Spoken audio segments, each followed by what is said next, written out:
is the VON Major Newscast. Good evening. I am Danielle Moore in with your VON Major News package for today, Monday, February 24th, 2020. In our lead stories nationally, nomination day is tomorrow, Tuesday, February 25th, here on Nevis.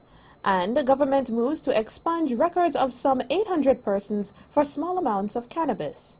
Regionally, 7 injured in a fiery explosion at Mandeville gas station. Internationally, coronavirus rapid spread rises fears of global pandemic. And in sports, Women T20 World Cup, West Indies avoid Thailand upset in Perth. We'll have the details to these and other stories after this short break.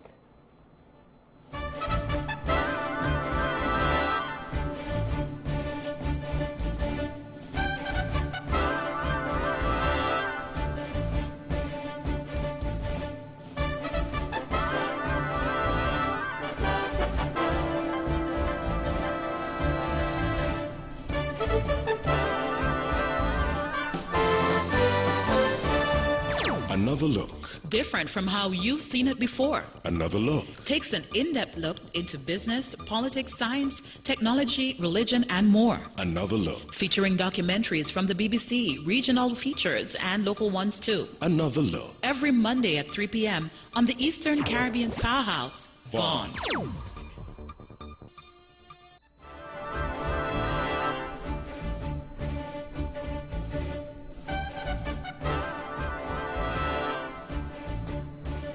Welcome back, and now for the national news.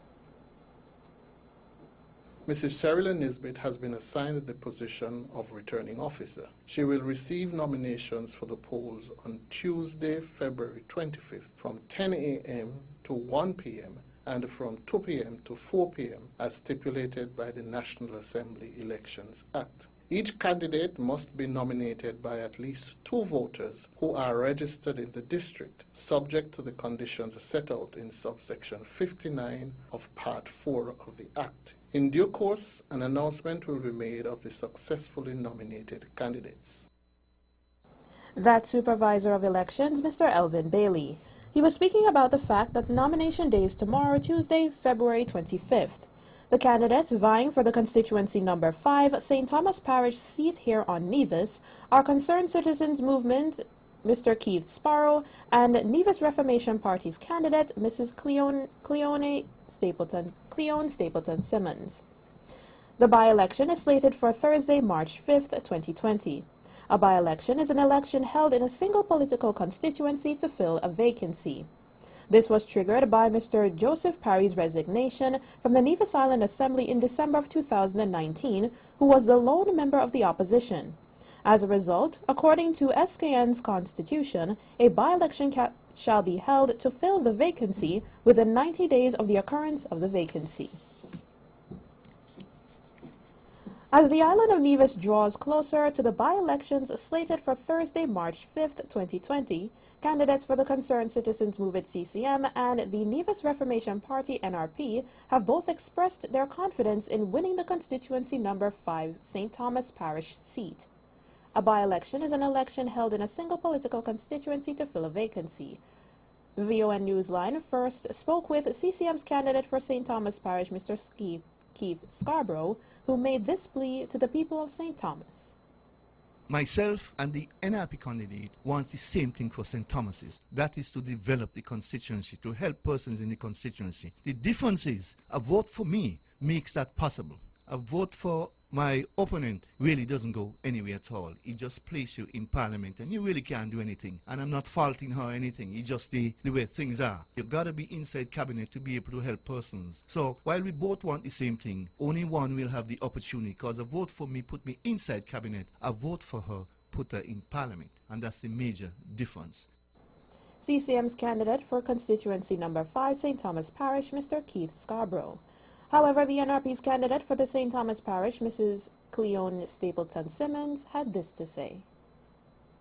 I just want to remind my good people that they don't need a representative in cabinet to get things done in St. Thomas's. We do not vote on ultimatums. We vote on substance and delivery. We are a people of action. And whilst I accept that my party may not be in government, the people will still have a voice through their elected parliamentary representative if I am elected, and I am prepared and equipped to fight tooth and nail for their development. NRP's candidate for St. Thomas Parish, Mrs. Cleone Stapleton Simmons. Candidates contesting the upcoming by-election here on Nevis, slated for March 5, 2020, have been speaking to the VOA Newsline about their prospective plans for the St. Thomas Parish constituency number 5. Here is Concerned Citizens Movement CCM candidate Mr. Keith Scarborough. I want to change the name from CG Rebels to St. Thomas's United CG Rebels. That way you unite the whole constituency, and persons in like Westbury that doesn't have a team and Barnesgate that doesn't have a team, Jessup could feel comfortable joining that St. Thomas's basketball team. I want to do a similar thing for cricket and football. I also pledge the entire constituency allowance to the development of all of these sports. $500 to each one every month that I am in office. In addition, I would adopt one primary school student for 1 year, same $500. And I say 1 year because I want to change the student the following year. So it's going to be ongoing. Mr. Keith Scarborough. The Nevis Reformation Party's candidate is Mrs. Cleone Stapleton Simmons. St. Thomas's boasts of a variety of restaurants, and my constituency is the #1 tourist destination. My mission is to keep it that way by ensuring that these businesses continue to succeed. It is my aim to ensure that fishing is done on a larger scale. I intend to build, if elected, and once the Nevis Reformation Party is returned to government, to build a state-of-the-art health center in the St. Thomas's constituency. This health center will complement the Alexandra Hospital. Mrs. Cleone Stapleton Simmons. According to the Supervisor of Elections, Mr. Elvin Bailey, polls will be open at 7 a.m. on voting day and close at 6 p.m. Any and all persons in line in the precinct of the polling stations at 6 p.m. will be allowed to vote. Anyone who comes in line after 6 p.m. will not be allowed to vote. Nomination day is Tuesday, February 25th. The passing of the Criminal Records Rehabilitation of Offenders Amendment Bill 2020 in the Federal Parliament earlier this month paved the way for some 800 persons in St. Kitts and Nevis that will soon have their criminal records for the possession of small amounts of marijuana erased. Through the Criminal Records Bill, the Team Unity government will expunge criminal records for those who were convicted under the Section B of the Drugs Prevention and Abatement of Misuse and Abuse of Drugs Act, Chapter 908, or convicted of an offense or offenses involving less than 56 grams of cannabis or cannabis resin in a quantity of 15 grams or less. Mover of the bill, Attorney General the Honorable Vincent Byron Jr., said the amendment to the Act arose from the recommendations of the National Marijuana Commission, which began its work on October 2017. Minister of Government Business, the Honorable Eugene Hamilton, in his support of the bill, said this piece of legislation gives a second chance and presents fresh opportunities to hundreds of people. Criminal Records or Rehabilitation of Offenders Amendment Bill 2020 also addresses the involving views surrounding the use of cannabis in St. Kitts and Nevis. In police news, the suspect who is being sought by police in relation to a hit-and-run incident has been arrested and charged. The incident occurred along the Bay Road in the vicinity of the roundabout at Port Zonte in St. Kitts on February 14th. Sarah Busu Ubo of McKnight was left with minor injuries after she was struck by a scooter while crossing the street. She was treated at the JNF hospital and discharged. The police at the traffic department have charged 23-year-old Sylvester Keynes of Nevis Street for the offenses of careless driving, failing to report a traffic accident within 24 hours, and failing to stop at said accident. He was charged on Thursday, February 20th, and has since been released on bail. He was further informed that he will receive a summons for the offenses of driving a vehicle without a valid license, driving a vehicle without insurance, and driving an unregistered vehicle. The scooter used in the incident is currently in police custody. Meantime, Head of Traffic Department Superintendent Mr. Trevor Mills, following the incident, urged motorists to adhere to all traffic laws and to drive cautiously. On Friday, February 21st, supporters of the St. Kitts Opposition Labour Party staged a protest in the streets of Basseterre St. Kitts. This is the second protest staged by party supporters this month. The police estimated the crowds were made up of 80 people comprised of supporters, candidates for the upcoming elections, and party leader Dr. the Honorable Denzel Douglas. On Monday, February 17th, a similar protest was staged outside the Prime Minister's office at Church Street, Basseterre St. Kitts, one day after the anniversary of the celebrations of the Team Unity Administration's 5th year in office. It is believed that the protests are due to the fact that elections have not yet been called. According to SKN's constitution, an election shall be held within 90 days of the first sitting of the new parliament. Therefore, the current administration has until August 2020 to call the elections. Nevis's Premier, the Honorable Mark Brantley, will host his monthly press conference next Thursday, February 27th at 10 a.m. Premier Brantley will also provide updates on matters of national interest at the forum. Members of the press will be afforded the opportunity to ask questions for the listening and viewing public. It will be held at the Cabinet Room on the second floor of the Social Security Building at Penny's Estate here on Nevis. The press conference will be broadcast live here on Vaughan Radio 860 AM as well as vaughanradio.com. The government of St. Kitts and Nevis continues to ensure that persons can further their education through issuance of partial scholarships. That's according to Deputy Prime Minister and Minister of Education, the Honorable Sean Richards.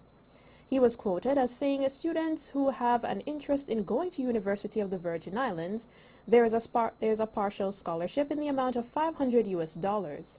Students attending Monroe University, there is also a partial scholarship.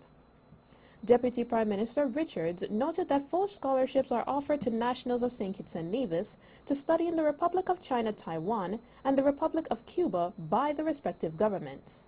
He encouraged students to use the opportunities to enhance their growth. Meanwhile, Senior Minister, the Honorable Vance Amory, stated the government is willing to assist our people to pursue an education at universities, but the choice of subject is what we are looking for.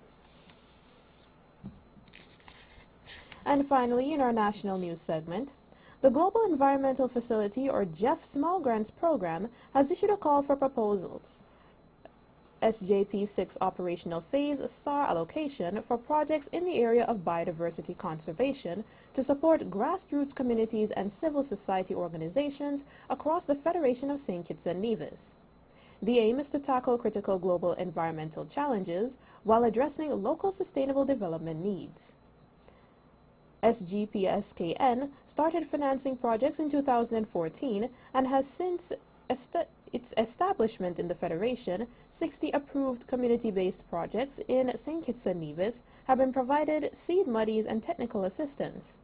Small grants of up to $50,000 have been provided in GEF focal areas such as biodiversity, climate change mitigation and adaptation, as well as land degradation. That is the national news segment. You can visit our website at www.vaughanradio.com or check us out on Facebook at Vaughan Radio or our Vaughan Radio YouTube channel for these and other stories. News from across the region is next.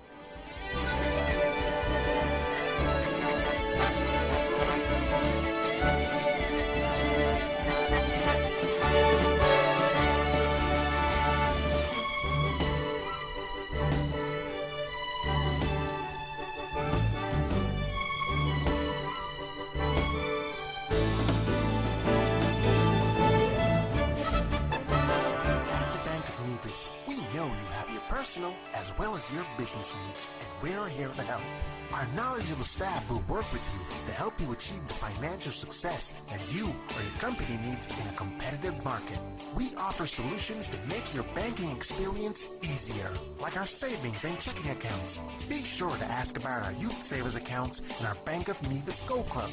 We offer a wide range of personal loans, including mortgage, land, student, auto, and consumer loans. Have access to your funds instantly with our Online internet banking and our debit and credit cards. We make international banking and investing easy. How's your business? Give it the leverage it really needs by letting the Bank of Nevis assist you with all the necessary funding for all your business expenses.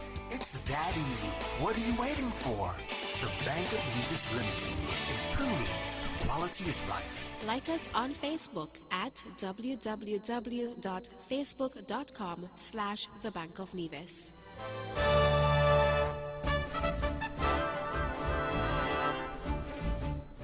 Welcome back, and now for the regional news. In Jamaica, dramatic scenes unfolded in Mandeville, Manchester on Friday evening as the long-standing Heavens Fesco petrol station went up in flames, causing injuries to at least 7 people and sending passerbys scampering for cover. 4 persons have been hospitalized with third-degree burns, and 3 others are now nursing minor injuries, while 12 vehicles were destroyed, authorities said, even as investigations were ongoing. Approximately 5:40 p.m. on Friday, the service station was engulfed in flames, emitting a heavy blanket of smoke across sections of the town and causing chaos among customers and commuters. As several explosions were heard, screaming and high voltage noise piercing the air, sending even people occupying nearby buildings into panic. Officials up to the press time were yet to identify the cause of the massive fire, but Public Relations Officer at the Jamaica Fire Brigade, Emilio E. Banks, confirmed with the Gleaner last night that several units responded and managed to extinguish the blaze. According to StarBrooksNews.com, Superintendent of Police Gary Francis said that the fire was brought under control by 3 units from the Manchester Fire Department. Out of Dominica, police are in search of 2 Haitian nationals who left the Dominica-China Friendship Hospital while being treated for tuberculosis. This information was according to Health Minister Dr. Irvin McIntyre, who was addressing a press conference recently. Dominica News Online, or DNO, understands that they left the hospital between 8 p.m. on February 9th and 7 a.m. on February 10th, 2020. He was quoted as saying, "There were 2 Haitian nationals in isolation on the ward. I don't think that they discharged themselves. If anything, we found out that they left." He added that 2 of them absconded and that information was relayed to the authorities and the search is ongoing. Meantime, according to the health minister, some unofficial sources said that the Haitians could have left the island. The exorbitant taxes on the intra-regional travel have been a deafening blow to the cash-strapped Caribbean airline Liat. Chairman of the Liat Shareholders Government Group and Prime Minister of St. Vincent and the Grenadines, Ralph Gonsalves, stated that aside from the regional carrier's financial woes, the expensive taxes in the Caribbean territories were responsible for the declining intra-regional travel, according to News784.com.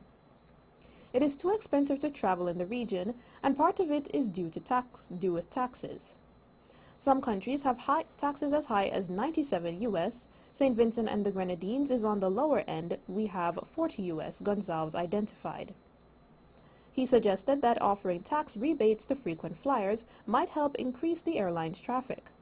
Prime Minister Gonsalves indicated that the main blockade to addressing Liat's future and the future of the regional air transport was the Multilateral Air Services Agreement, or MASA, which has not yet been ratified by most CARICOM states.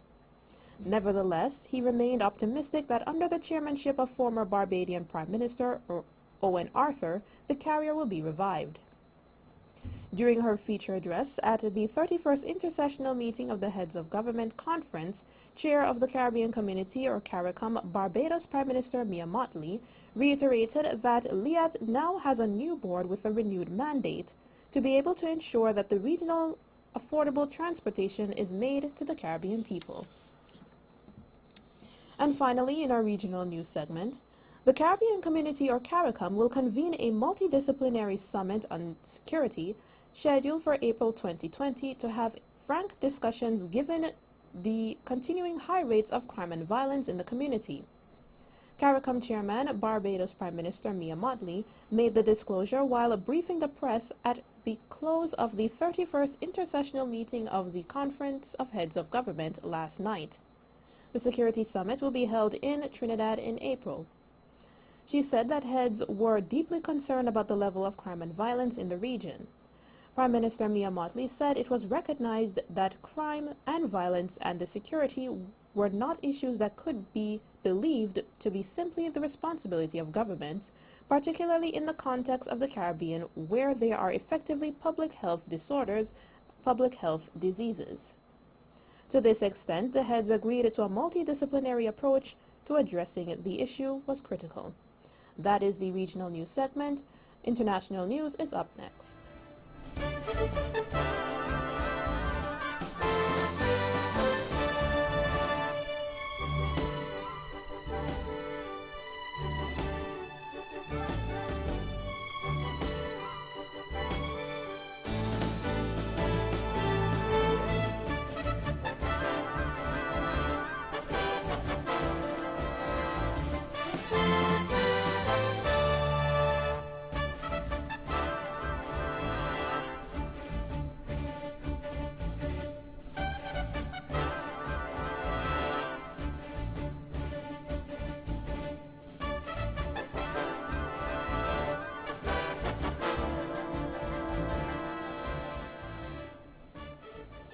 Welcome back, and now for the international news.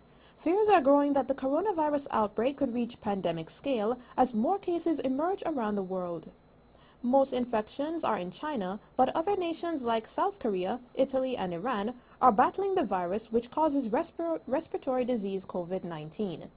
A pandemic is when an infectious disease spreads easily from person to person in many parts of the world. About 77,000 people in China, where the virus emerged last year, have been infected, and nearly 2,600 have died. China has announced the postponement of parliament as they continue to battle the coronavirus outbreak. Here is more from the BBC's Stephen MacDonald. Every 12 months, nearly 3,000 Communist Party delegates come to the Chinese capital for the National People's Congress. This year's session of the rubber stamp parliament was due to start next week. However, it's now been announced that the 2020 NPC will be postponed due to the coronavirus emergency. A decision regarding new sitting dates will be taken at a later time. The official reason for delaying the Congress is to allow delegates to manage the unfolding health crisis in their home provinces.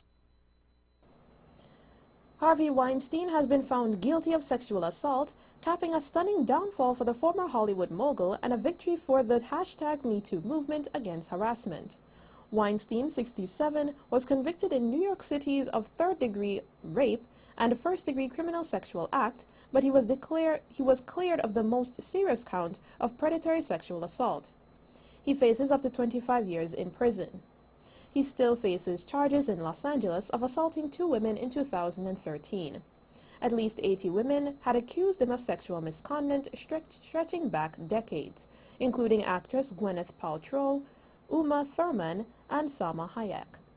That is the international news segment. Sports is up next.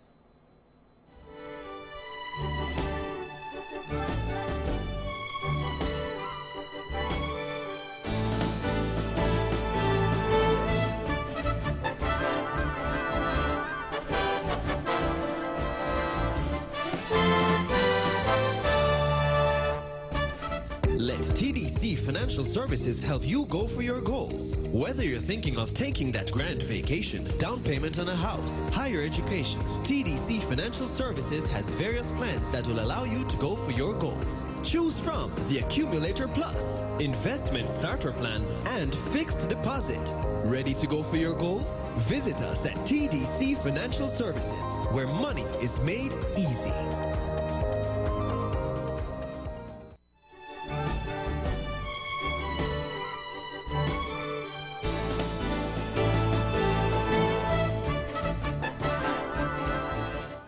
Welcome back, and now on to sports. In cricket, Thailand gave West Indies a scare before being beaten on their global debut at the Women's T20 World Cup in Perth.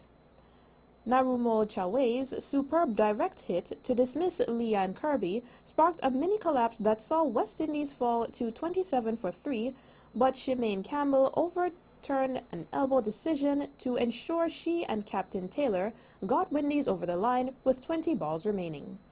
The scores were Thailand 78 runs for 9 with 20 overs, Koncharu and Kai 33, Taylor 3 for 13. West Indies 80 for 3 with 16.4 overs, Tyler 26 runs not out, Campbell 25 runs not out. West Indies won by 7 wickets.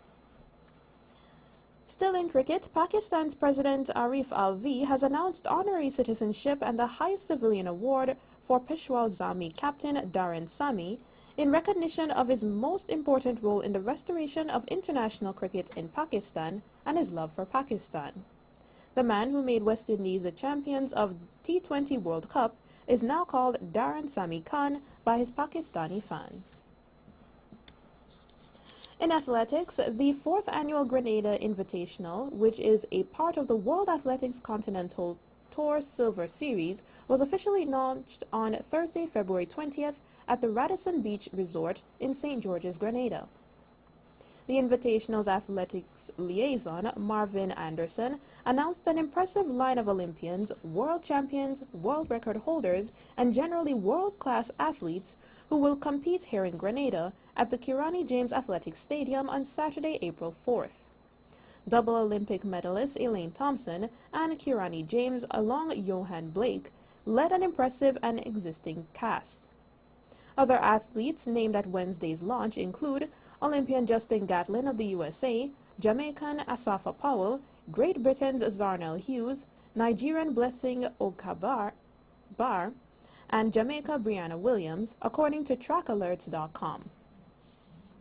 And finally, in our sports segment, in basketball, the National Basketball Association announced the January 28th game between Los Angeles Lakers and the LA Clippers, which was postponed, has been rescheduled for April 9th at 10:30 p.m. Eastern Time at Staples Center. 3 other games were rescheduled as part of this process. The Chicago Bulls versus the Clippers game, originally scheduled for April 8th, will now be played on April 6th. The Golden State Warriors versus Lakers game, originally scheduled for April 9th, will be played on April 7th. The Bulls versus Lakers game, originally scheduled for April 7th, will now be played on April 8th. That's it for sports. The latest weather forecast is up next.